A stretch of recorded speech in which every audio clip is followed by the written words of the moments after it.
श्रीमती जगतात आता शिमग्याच्या सीमा केवळ सौंदर्यापुरत्याच मर्यादित राहिल्या नसून आता त्या नव्या उद्योगाच्या नव्या दिशा आहेत।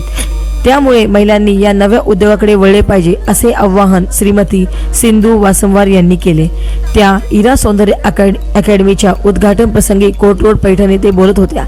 यावेळी सर्व सन्माननीय मुख्य कार्यकारी व्यवस्थापक श्री कृष्ण वानखडे, क्षेत्रीय व्यवस्थापक प्रवीण पाटेकर, मुख्य कार्यकारी संचालिका श्रीमती मीना गोरे, क्षेत्रीय व्यवस्थापिका प्रियंका काळे, तसेच पैठण रोटरियन अध्यक्षा सौ लता डमाळ, गुरुकुलच्या प्राचार्य सौ अश्विनी लखमले, इरा सौंदर्य अकॅडमीचे सल्लागार सौ सुनीता आव्हाड, राधा कनसे, मंजुश्री गायकवाड, मनीषा गायकवाड आदी मान्यवर महिला मोठ्या संख्येने उपस्थित होत्या।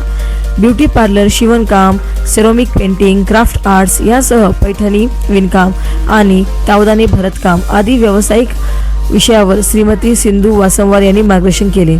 या कार्यक्रमाचे सूत्रसंचालन आणि आभार प्रदर्शन सौ शिवांगी कुलकर्णी यांनी केले। प्रगती तुमची स्किल इंडिया मार्फत आपल्यासाठी घेऊन आलेले आहे युवा परिवर्तन आणि इरा अकॅडमी आपल्यासाठी खूप मोठी संधी उपलब्ध करीत आहे आणि या संधीच्या सुवर्ण संधीचा आपल्याला सर्वांना फायदा घ्यायचा आहे। ही संधी फक्त आपल्यासाठीच नाही, ग्रामीण भागातले रोजगार आणि बेरोजगार सर्व महिलांसाठी, युवतींसाठी ही खूप मोठी अपॉर्च्युनिटी आहे आणि त्याचा आपल्या सर्वांना फायदा घ्यायचा आहे। तर मी आपल्या इरा अकॅडमीच्या ओनर मीना मॅडम यांचं खूप मनापासून धन्यवाद करते। आपल्या पैठण नगरीसाठी त्यांनी खूप मोठं असं एक आपल्याला मार्गदर्शन, एक वटवृक्ष स्थापन केलेलं आहे आणि